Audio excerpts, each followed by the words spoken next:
Hello दोस्तों, add education में नए वीडियो के साथ आपका स्वागत है। दोस्तों, हम पॉलिटी के बारे में डिस्कस कर रहे थे। पॉलिटी का स्टैटिक पार्ट्स है।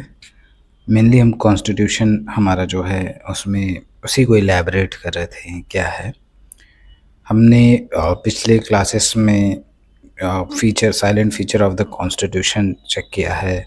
Citizenship, fundamental right, emergency provision, DPSP, इन सब के बारे में बात किया है। साथ ही कुछ केस जैसे Keshavananda Bharati case, judicial review का कॉन्सेप्ट कैसे आया, बेसिक स्ट्रक्चर का कॉन्सेप्ट कैसे इंट्रोड्यूस हुआ, इसके बारे में हमने ऑलरेडी बात करी है पिछले वीडियोस में। इस वीडियो में हम कंटिन्यू करते हैं सेंटर स्टेट रिलेशन से।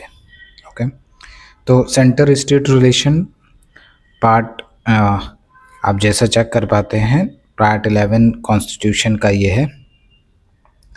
इसमें division of administrative, legislative and financial function को सेंटर स्टेट जो रिलेशन है उसमें डिवाइड किया गया है। ये जुडिशियल को नहीं डिवाइड किया, नॉट जुडिशियल, यानी administrative, legislative and financial function को डिवाइड किया गया है सेंटर स्टेट के बीच में। दो अलग अलग लिस्ट है, स्टेट लिस्ट और सेंट्रल लिस्ट। बट जुडिशियल जो हमारा जुडिशरी है वो इंटीग्रेटेड है। ओके, सो इसमें लेजिस्लेटिव रिलेशन में आर्टिकल 245 से 255 चेक करेंगे हम। टेरिटोरियल एक्सटेंट, यानी सेंटर जो होल और part of India extra territorial jurisdiction, ये सेंटर की डेफिनेशन है। सेंटर कंटेन करता है होल और पार्ट ऑफ इंडिया। होल यानी पूरा और पार्ट ऑफ इंडिया, या एक्स्ट्रा टेरिटोरियल जुरिडिक्शन वो लाइक करती है सेंटर के स्टेट में। स्टेट भी डेफिनेशन में होल और part of the state, whole यानी पूरा स्टेट और या फिर किसी part of the state.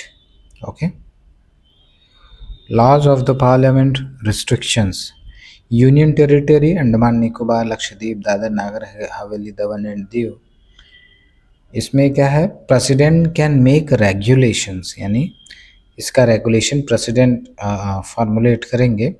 Schedule areas में गवर्नर होंगे, ट्राइबल एरियाज में जैसे असम हो गया वहाँ गवर्नर होंगे। Okay, schedule and tribal areas में गवर्नर होंगे।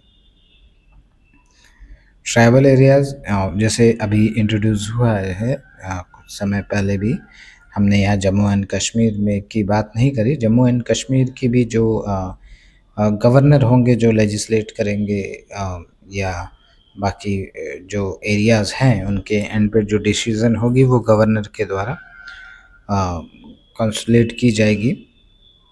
ओके, तो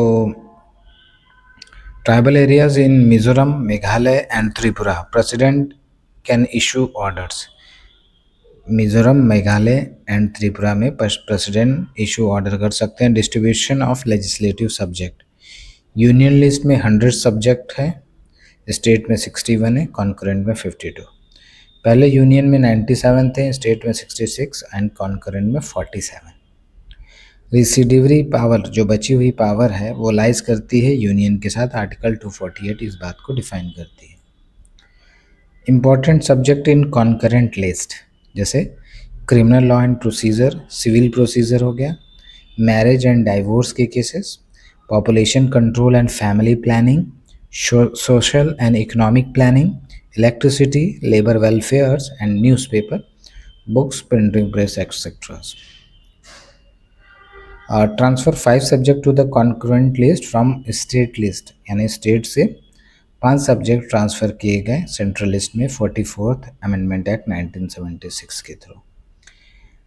education, forest, weight and measurement, protection of wild life, administration of justice. Parliamentary legislation in the state field, जब राज्यसभा पास करता है कोई रिजोल्यूशन इन नेशनल इंटरेस्ट में, ये पास करेगा। आर्टिकल 249 में national emergency, article 250 state make a request, 252 में end to implement international treaty, article 253, president rule 356। Okay, so article है, कंडीशन है, अप्रूवल, रिजोल्यूशन है और अदर कंडीशन। जैसे 249 में नेशनल इंटरेस्ट में राज्यसभा शैल पास जो रिजोल्यूशन है within 2/3 of the majority of member present and voting, यानी 2/3 of the majority of member present होना चाहिए और वोट करना चाहिए। Will be in force for 1 year. It is restricted only to subject specified in the resolution. National interest में जो भी होंगे रिजोल्यूशंस वो 2/3 मेजोरिटी से पास होंगे, 2/3 majority of the member present and voting होनी चाहिए एंड इन्फोर्स होगा 1 साल के लिए। रिस्ट्रिक्ट होगा only to the subject resolution में जो सब्जेक्ट स्पेसिफाई है उसी के लिए। 250 नेशनल इमरजेंसी, इसमें कोई रिजोल्यूशन की ज़रूरत नहीं है। State list become concurrent list, यानी स्टेट के जितने भी सब्जेक्ट हैं स्टेट लिस्ट में वो कॉन्करेंट लिस्ट का पार्ट हो जाएंगे। आर्टिकल 252 में when states make a request no resolution require, यानी इसके लिए कोई रिजोल्यूशन की ज़रूरत नहीं है। जब स्टेट कोई रिजोल्यूशन मेक करेगा कि एक कोई रिक्वेस्ट रेज करेगा आर्टिकल 252 के तहत, state so requested will lose authority on the subject, यानी स्टेट जिस सब्जेक्ट पे रिक्वेस्ट रेज करेगा उस सब्जेक्ट पे उसकी कोई अथॉरिटी नहीं रहेगी और parliament can only amend and repeal the law so made. Parliament जो लॉ बना हुआ है उसको अमेंड कर सकता है या रिपील कर सकता है। 253 में to give an effect to an international agreement, इसमें भी नो अप्रूवल इज रिक्वायर्ड और इसकी कोई कंडीशन नहीं है। 356 में प्रेसिडेंट रूल, जो हम आगे पेज 16 पे चेक करेंगे। Centre control over state legislation, वैसे हम इसमें आगे कंफर्म ये करना चाहूँगा कि जो इमरजेंसी प्रोविज़न है आर्टिकल प्रेसिडेंट रूल 356 में, इसके बारे में हमने बात भी किया है पिछली वीडियो में। And centre control over state legislation में reservation of the bill to present by the governor, absolute veto power to the president on state bill. जब सेंटर का कंट्रोल हो जाता है स्टेट लेजिस्लेशन में तो क्या क्या कंडीशन है, जैसे reservation of bill to the president by the governor, जो रिजर्वेशन ऑफ बिल्स है वो गवर्नर प्रेसिडेंट के लिए रिजर्व कर सकते हैं। एब्सोल्यूट वीटो पावर होता है प्रेसिडेंट के पास स्टेट बिल में। President can ask for the reservation of bill for his consideration, किसी बिल को प्रेसिडेंट गवर्नर को बोल सकते हैं कि इस बिल को रिजर्व कर दीजिए आप, रिजर्वेशन के लिए, रिजर्व करने के लिए ड्यूरिंग फाइनेंशियल इमरजेंसी के दौरान। And previous sanction of the president is required for certain bill related to interstate trade and commerce. okay, administrative relation की बात करें, आर्टिकल 256 से आर्टिकल 263 है। डिस्ट्रीब्यूशन ऑफ एग्जीक्यूटिव पावर, यानी coexistence with legislative power. On concurrent list Parliament can override state law, exception है president assent on the reservation reserve bill. President का जो ascent है रिजर्व बिल में वो exception है। However laws on the concurrent list are executed by states, concurrent list का जो laws है जो एग्जीक्यूट किया जाएगा वो स्टेट के द्वारा। Obligation of the state and centre, state executive power shall be compliance with the parliament laws. State executive power shall not override or prejudice executive power of the center. Okay, ये obligation है state and centre के। Centre direction to the state, centre का क्या, centres का क्या direction होगा state को। Communication system में, मेंटेनेंस ऑफ रेलवे में, instruction in the mother tongue to linguistic minority till primary stage. Direction under Article 356, if not followed, it can be constitutional breakdown in the state, Article 356 के through.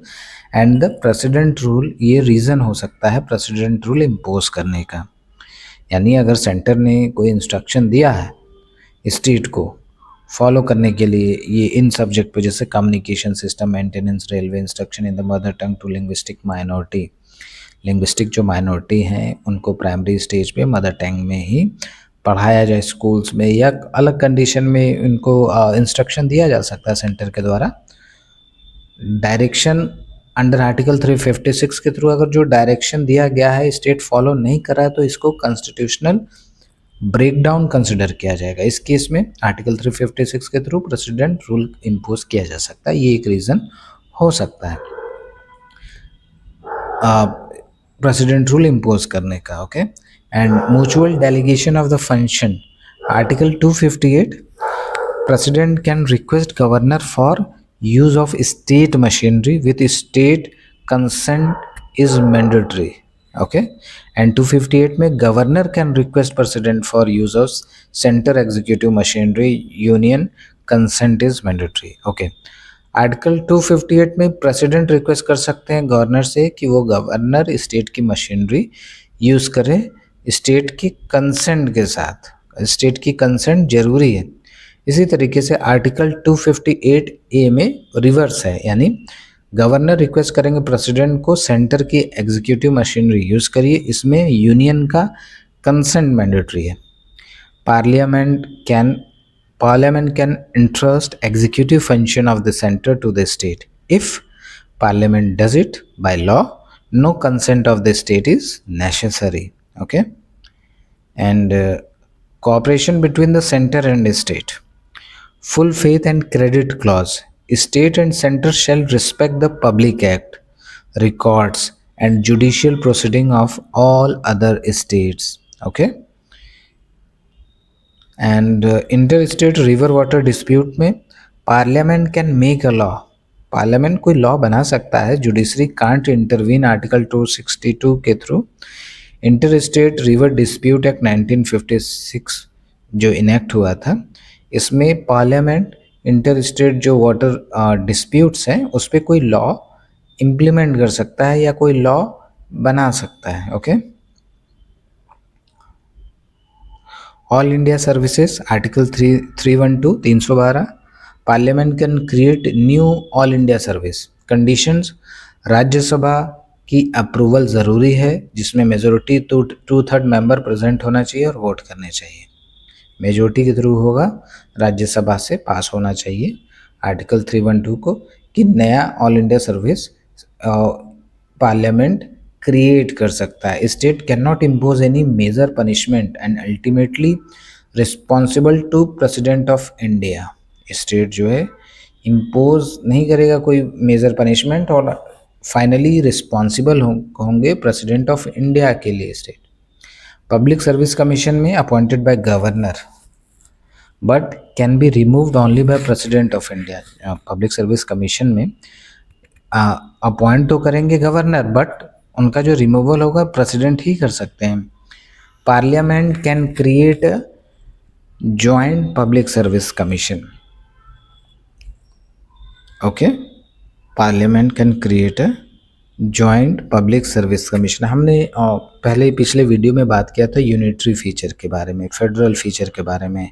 हमारा जो constitution है blend of unitary and federal है, तो यहाँ पे unitary के कुछ कॉन्सेप्ट हम चेक कर सकते हैं कि अपॉइंट तो करेंगे all India service public service commission में गवर्नर बट ये रिमूव्ड होंगे प्रेसिडेंट के द्वारा, तो ये एक यूनिटरी फीचर है। ऑल इंडिया सर्विस जो है 312 ये यूनिटरी फीचर है। Okay, on request of governor president can request UPSC to serve states relation during emergency discussed.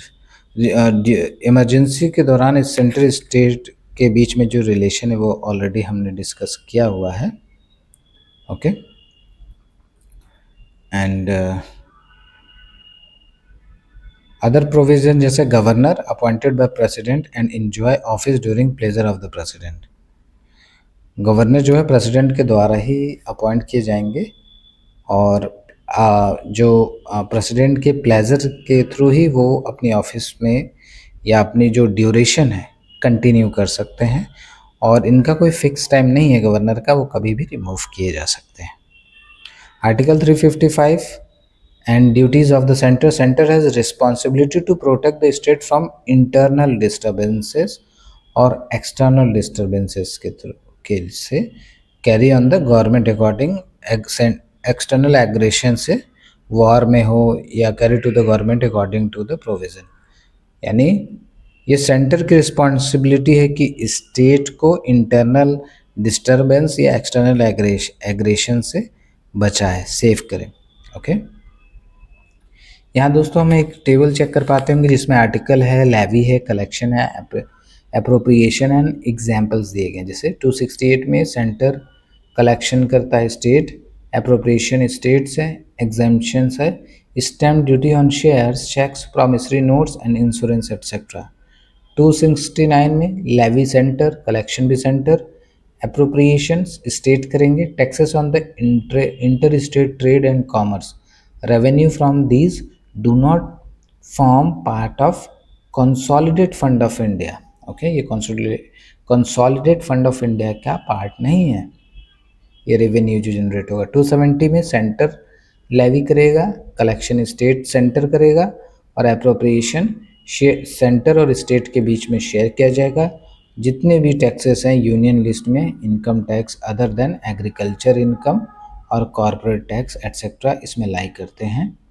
And 271 में levy centre, collection centre, appropriation centre, surcharge हो गया under article under 268, 269 and 270। And कुछ और example है जैसे sale tax, executive duty on the liquor है and narcotics है, professional tax है, maximum of rupees 2500, limit kept by the constitution. ये स्टेट लेवी करेगा, कलेक्शन भी स्टेट, अप्रोप्रिएशन भी स्टेट। ओके, तो ये कुछ एग्जाम्पल थे जो ड्यूटीज़ हैं, सरचार्ज हैं या टैक्सेस हैं, वो कौन कलेक्ट करेगा, किसका उसमें लेवी है। ओके, कलेक्ट कौन करेगा और अप्रोप्रिएशन किसका होगा, ये एग्जाम्पल्स हैं। स्टेट इलेक्शन कमीशन, जो स्टेट के इलेक्शन कमिश्नर होंगे, appoint by the governor but can be remove by only president. Appoint तो करेंगे गवर्नर लेकिन रिमूव होंगे प्रेसिडेंट के द्वारा। एक्स्ट्रा कॉन्स्टिट्यूशनल डिवाइसेस जैसे NITI Aayog, national integration council, UGC, central council etcetera, conferences हैं। ये फाइनेंशियल रिलेशन आर्टिकल 268 से आर्टिकल 293। इसमें allocation of taxes power, more taxes are in the state list but remunerative taxes are in the central list. Residual taxes power is with union. Distribution of taxes revenue, 88th amendment act alternative scheme है, devolution of the taxes, 10th finance commission. Article 265, no tax can be levied on the और collected except by authority of law. And distribution of taxes revenue, distribution of non-tax revenue as per the division of power in schedule 7, grant in it to the state। Statutory grant में article 275 finance commission recommend charges out of consolidated fund of India. Article 275 है, finance commission recommends charges out of consolidated fund of India. It include general grant and specific grant. दो तरीके grant है, general and specific. Discretionary grant जो होंगे article 282 में आएंगे। इसमें union allocates according to its discretion. Other grant में temporary grant in lieu of the export of jute based product to Assam, Bihar, West Bengal and Orissa. No more relevant है ये, अब इतना रेलेवेंट नहीं है। एंड फाइनेंस कमीशन की बात करें, आर्टिकल 280 है। फाइनेंस कमीशन ये balancing wheel of the fiscal federalism in India. Quasi judicial body है फाइनेंस कमीशन, अपॉइंट की जाती है president of India once in a 5 year, 5 साल में एक बार। And qualification are determined by the Parliament, purely recommendatory in nature है, यानी फाइनेंस कमीशन सिर्फ रिकमेंड करेंगे। And it make recommendation on distribution of net proceed of taxes between central state among the state, vertical and horizontal distribution, grant in aid under article 275, recommendation to argument resources of consolidated fund of India to help municipalities and panchayat on the basis of recommendation of the State Finance Commission. Any other matter referred to it by President. Protection of state interest in financial matter. Certain bills in Parliament can be introduced only by prior recommendation of the President. Okay. कुछ ऐसे bill हैं जो president की पहले से recommendation चाहिए होती है इस क्राइटेरिया में, जैसे a bill that varies expression of agriculture income, bill dealing with the allocation of money to the states, surcharges, alteration of taxes and duties where state interests are affected.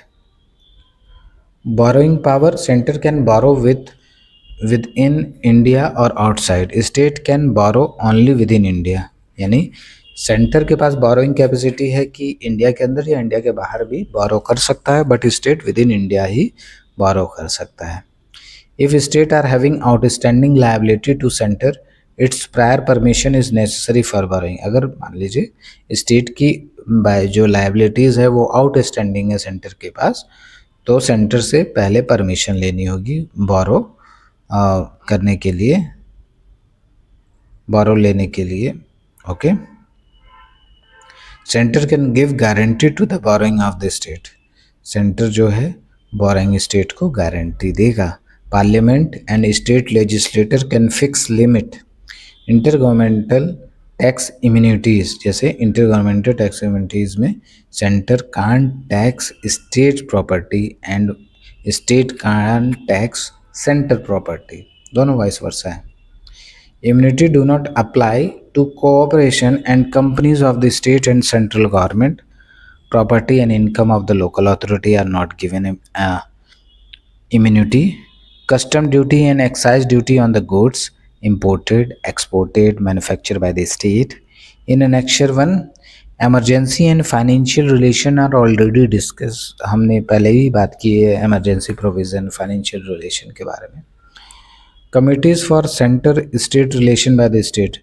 Rajamannar committee बनी थी तमिलनाडु में centre state relation के लिए, Rajamannar committee. Anandpur Sahib resolution Akali Dal Punjab के लिए and waste Bengal memorandum. तो इसमें जो कॉमन पॉइंट्स थे, जैसे move toward true federation. Centre shall have authority only on defence, communication and external affair. Centre के पास जो अथॉरिटी है वो डिफेंस, कम्युनिकेशन और एक्सटर्नल अफेयर्स में है. Repeal of the emergency provision. State जो कॉमन पॉइंट्स हैं इनमें, state consent to form new state shall be mandatory. Equal power to the Rajya Sabha and Lok Sabha, more revenue to states, residuary power to states. तो committee bye centre के द्वारा जो committee बनाई गई centre state relation के लिए, एक Sarkaria commission बनी थी और दूसरी Punchhi commissions. Okay. Inter state relation में आर्टिकल 262 है, inter state river water dispute. Parliament may provide through for adjudication of dispute. Neither Supreme Court nor any other court can exercise jurisdiction with respect to it. Article 262 में Parliament ही बनाएगी inter state river water dispute में. River board act 1956 बना था and inter state water dispute act 1956. Article 263 में inter state council created by president order and headed by prime minister. Interstate Council composition. Prime Minister act as the chairman of the council. Member of the Interstate Council. Union Minister of the Cabinet rank in the Union. Council of the Minister nominated by the Prime Minister. Chief Minister of all states. Chief Minister of Union Territories having a legislative assembly. Administrator of the UTs not having a legislative assembly. Governor of the state being administered under President rule. Function of the Interstate Council. Inquiry and advising upon dispute which may have emerged between the states.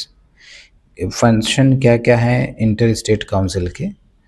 तो inquire करना या advice करना जो dispute है which may have emerge between state और centre के बीच में जो डिस्प्यूट हो सकते हैं. Investigate and discuss subject in which the state of the union has a common interest. Making suggestions on any such subject for the better coordination of policy and action with respect to subject. Article 261 कहता है full faith and credit clause for public act record and judicial proceedings. Article 301 से 307 inter state trade and commerce part 13.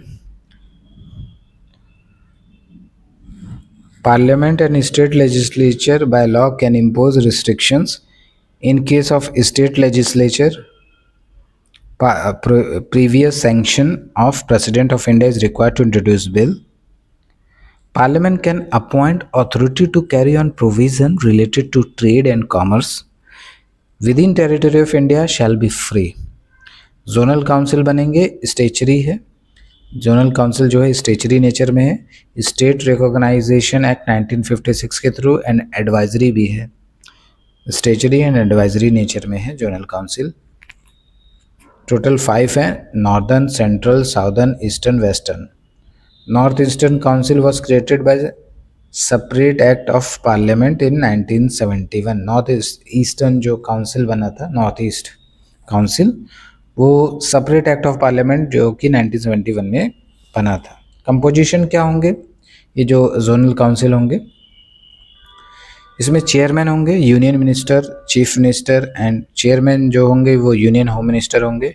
Chief minister and 2 minister from each state administered of the UT in the zone are member. Chief ministers of the state on rotation basis work as a vice chairman 1 साल में. If any other member exists, they do not have a voting right. Chief Secretary, Planning Commission member, etc. Northeastern Council has a special responsibility to make a regional plan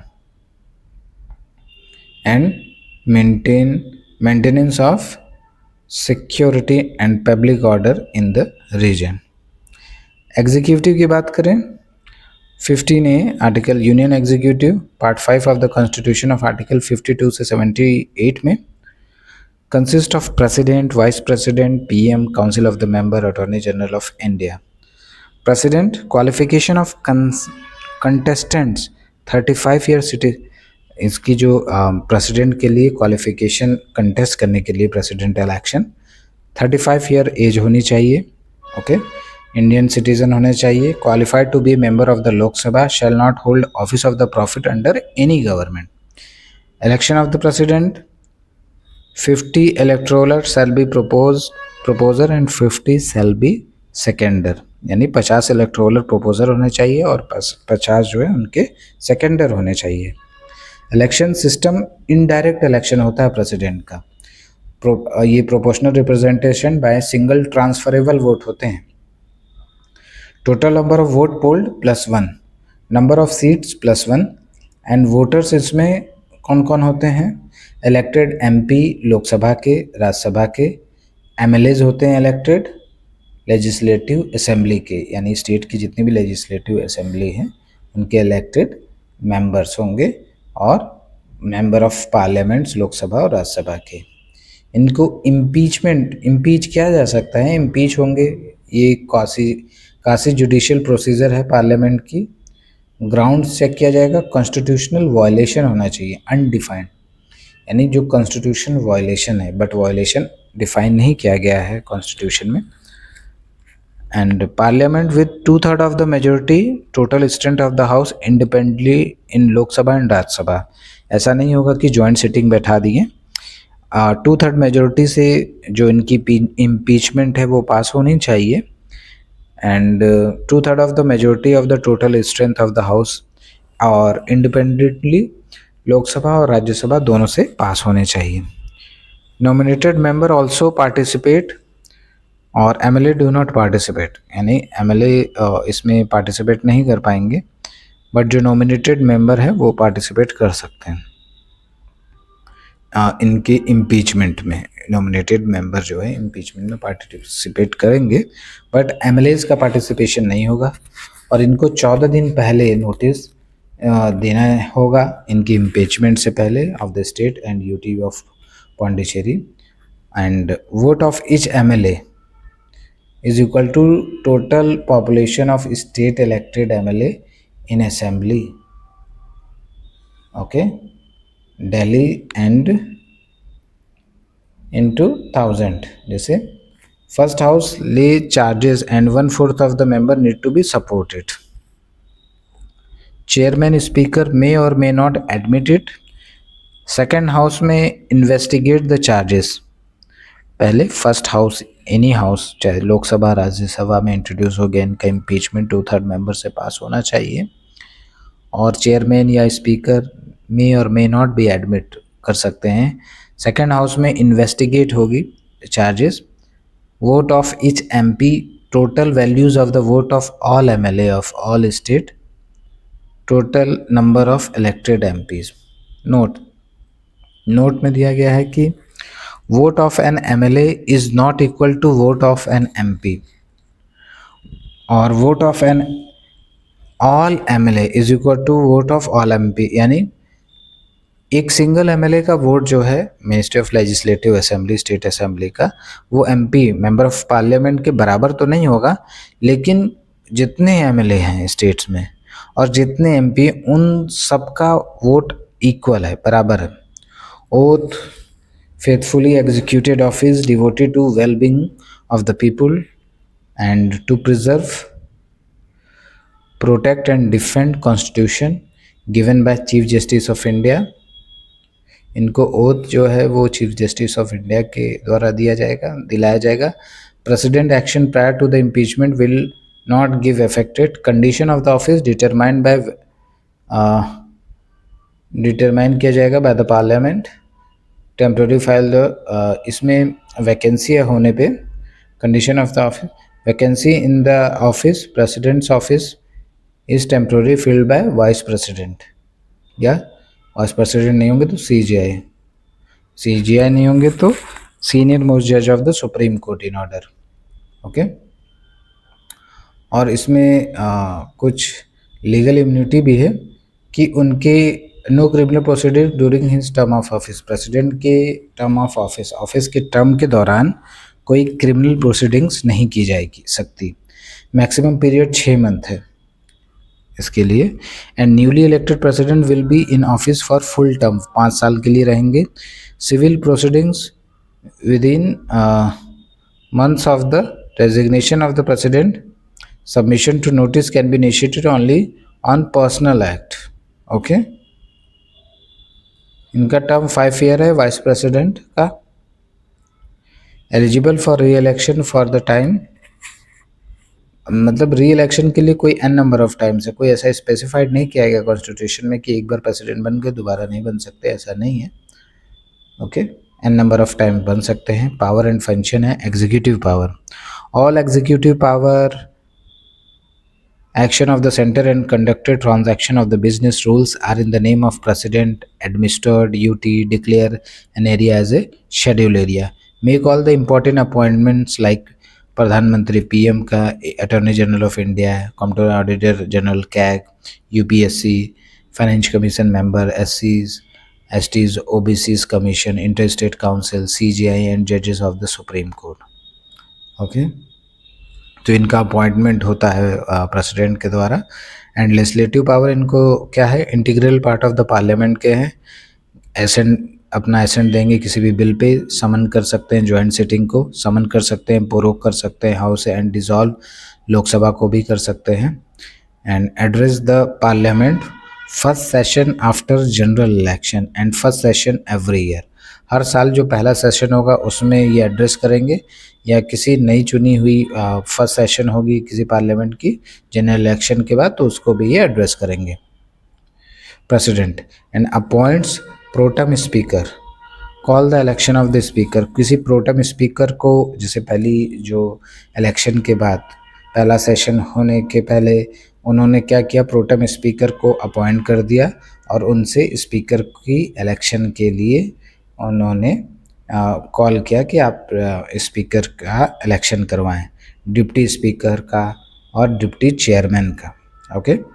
क्योंकि vice president by default chairman होते हैं राज्यसभा के, इसीलिए deputy chairman का, deputy speaker का और speaker का election pro tem speaker के थ्रू ये करवा सकते हैं president.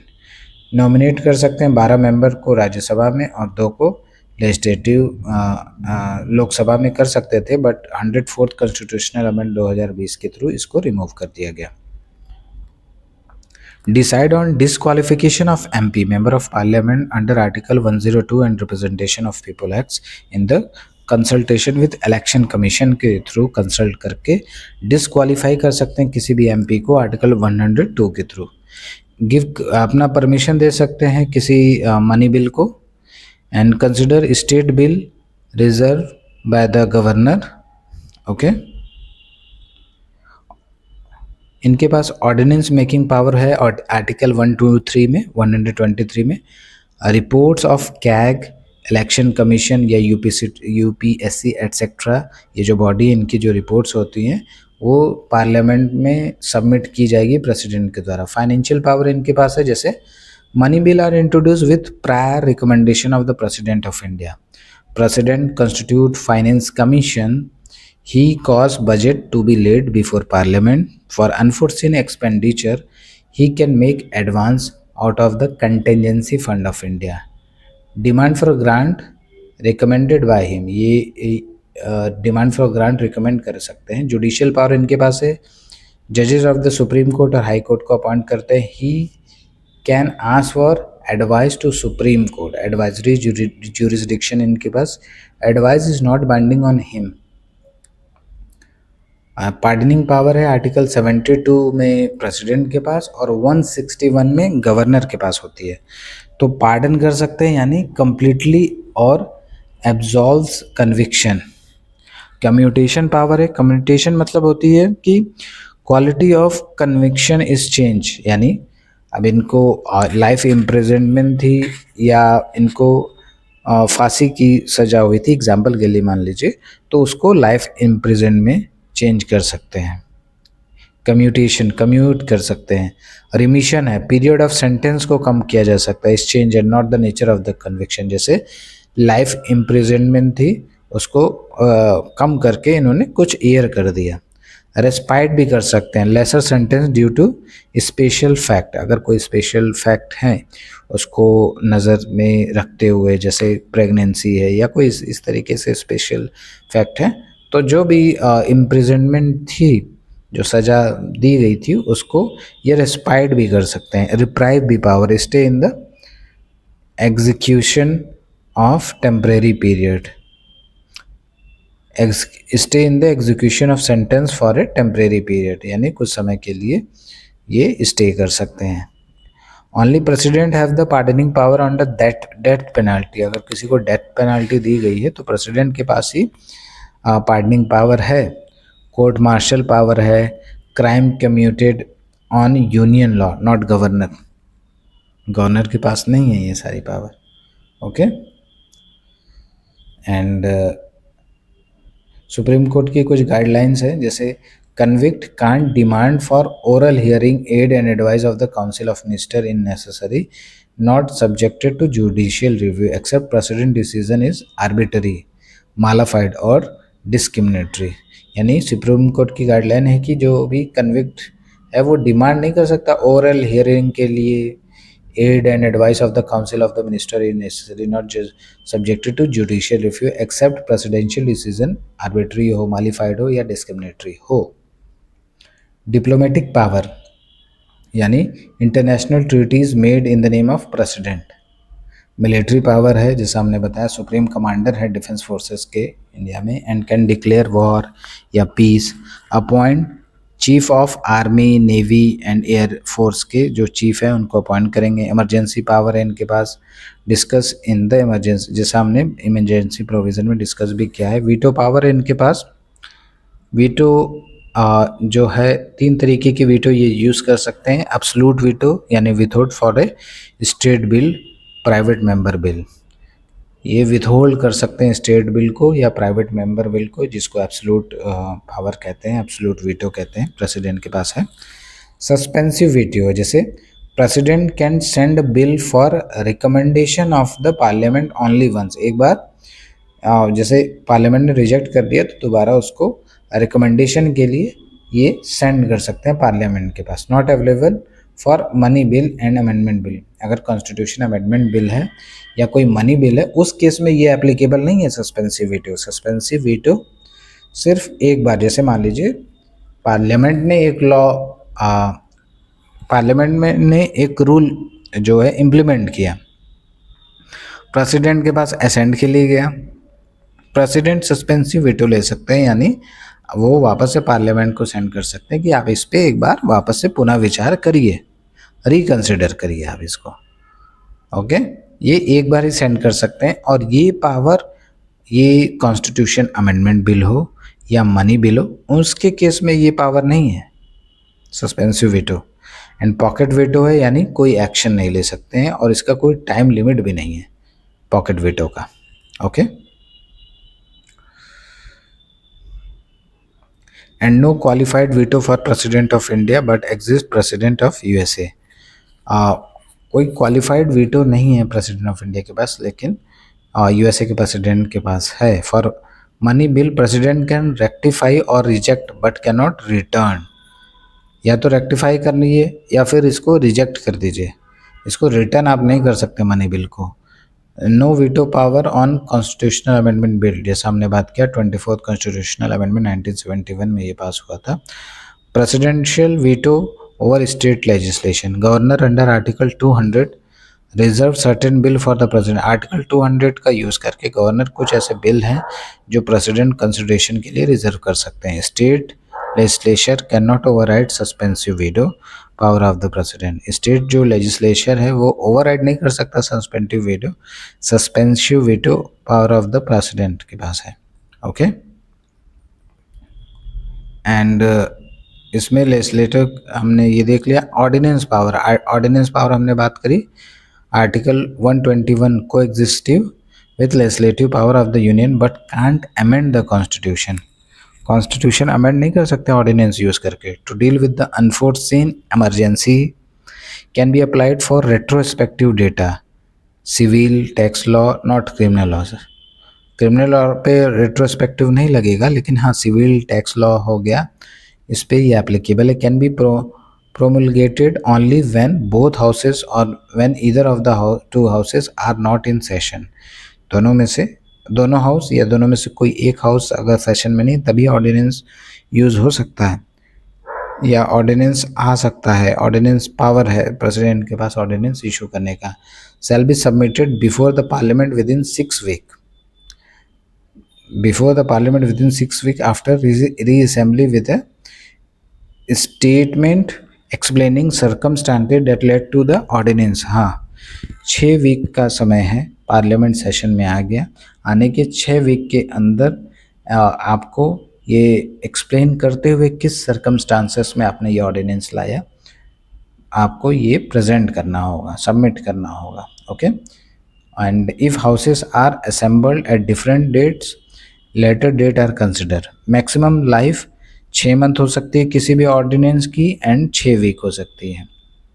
N ordinance will expire after 6 weeks once both the houses of the parliament are in houses case of non approval।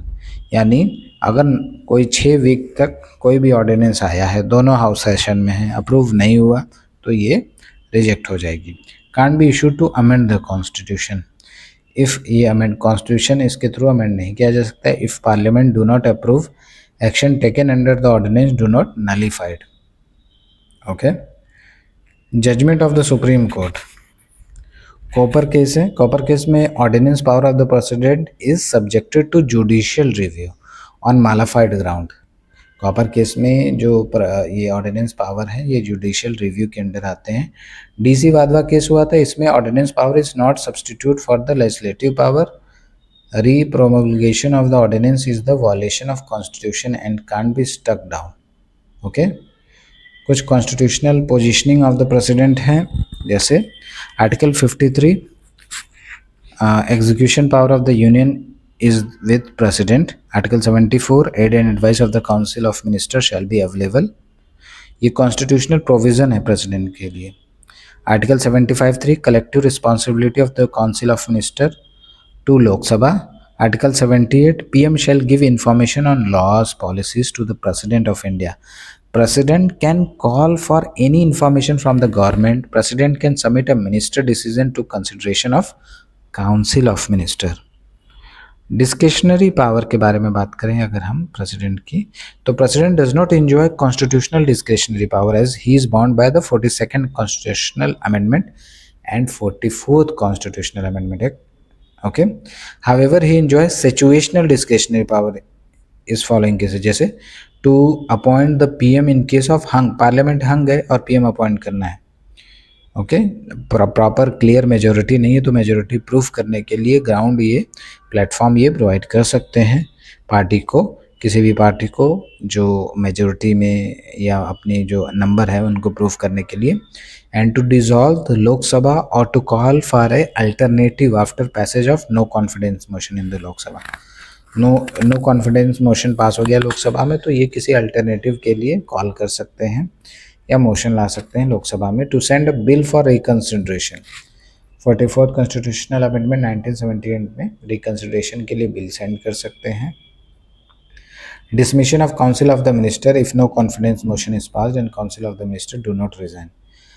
तो डिसमिस कर सकते हैं काउंसिल ऑफ मिनिस्टर को अगर minister no confidence motion pass हो चुका है एंड मिनिस्टर रिजाइन नहीं कर रहे तो. To ensure that 6 months do not lapse between 2 session of the parliament, 2 session parliament के 2 सेशन के बीच में प्रेसिडेंट का ये भी काम है ये चेक करना कि 6 मंथ से ज़्यादा लैप्स ना हो, 6 मंथ का ही गैप हो. Okay, and vice president ex officio chairman होते हैं राज्यसभा के, receive salary and amendment and so qualified 35 year उनकी भी एज होनी चाहिए. Citizen of India, eligible to member of Rajya Sabha, shall not be hold any office of profit. Election इनकी होती है elected by member of the parliament, both elected and nominated. 20 electoral proposer होने चाहिए, 20 seconder होने चाहिए वाइस प्रेसिडेंट के case में. President के केस में 50 इलेक्टोरल एंड 50 सेकेंडर होने चाहिए. Election system proportional representation by single transferable vote इनमें भी होता है.